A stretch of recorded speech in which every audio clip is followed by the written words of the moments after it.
Hi YouTube, and today I'm going to be showing you how to solve a Pyraminx. There are many different methods to solve a Pyraminx, but today I'm going to be showing you the layer by layer method.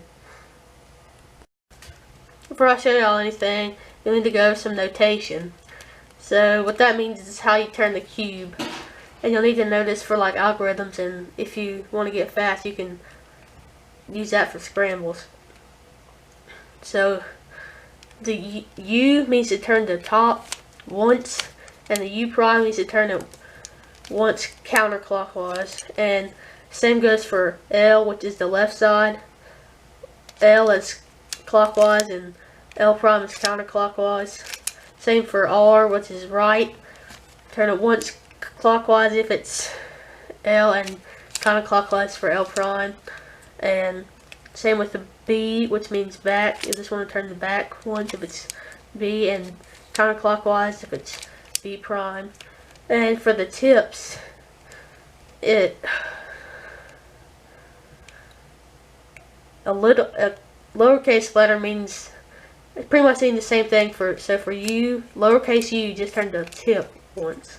U prime, counterclockwise. Same for all these that I've showed you earlier. And that's it for notation.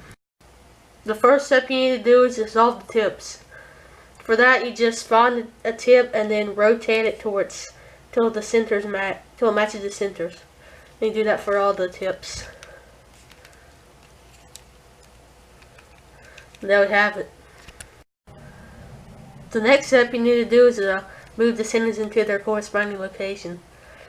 So what you do is you want to find 3 of the same color, all the blue, and then you'll put your fingers on the tips. Here's one, and then here's another one, and then they all need to go to this face. So you just rotate the centers to its face so they're all in the same face.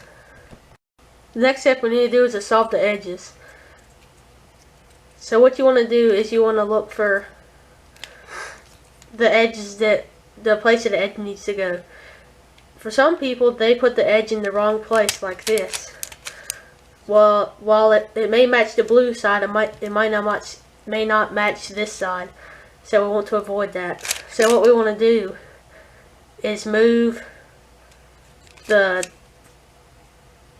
non-blue face until the piece is to the right of where it needs to go, or to the left.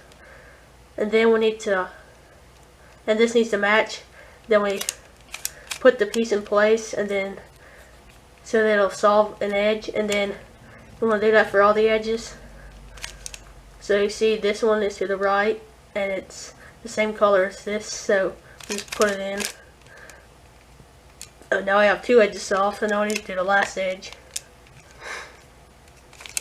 So move it to where it's right here, and then if it's at the bottom, then we'll just rotate the cube, and then we'll just do it like this, so it's to the left, and then put it in place.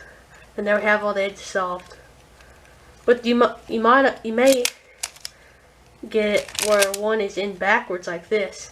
And what you want to do for that case is you want to just put another piece in, and then the blue and white piece will be out, and then you'll solve that separately. There are 2 more cases you might get, and they're probably the hardest ones, even though they're not that hard. And for those cases, you will have one piece that doesn't match any on either side, and you'll have 2 pieces that match on one side but not on the other. If it's rotated, you want to rotate into place so you can see this. And you can either learn this algorithm, or you can just do one of the first ones that I showed you, and then you can do that a certain amount of times, and then you'll be left with this face. And I've already showed y'all that algorithm. Then you'll solve it. Or you can do the algorithm that I'm about to show you. For the first algorithm, you'll have the piece doesn't match any in the back, and you'll have the one that matches one. The face that you're looking at, it'll match, and the other one it won't.